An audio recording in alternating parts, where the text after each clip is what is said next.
ស្នេហាតែងចង់ឲ្យថិតទេដែលគិតចង់បែកទេតែងតែស្រមៃថាបានក្បែរមនុស្សខ្លួនស្រឡាញ់មួយជីវិតហើយសំណាងមិនមានដោយការគិត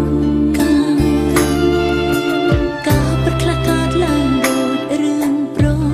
ដេះស្រលាញ់ចិត្តមិនចាំ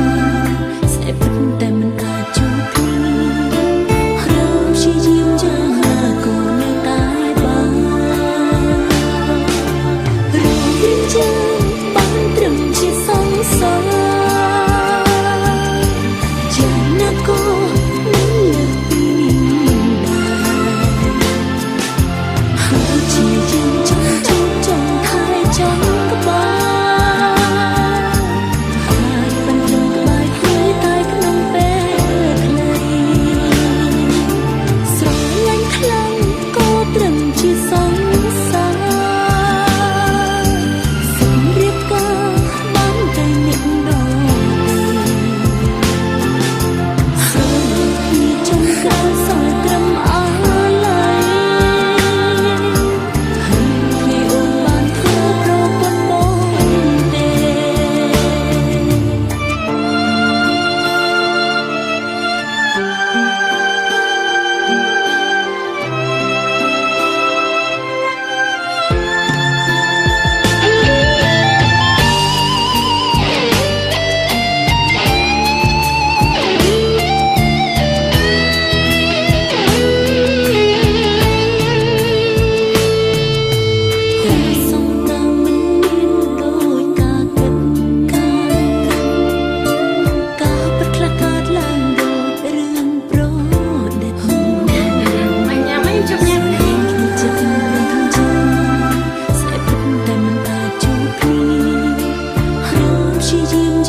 ស្រាបៀរកម្ពុជាស្រាបៀរជាតិមោទនភាពជាតិ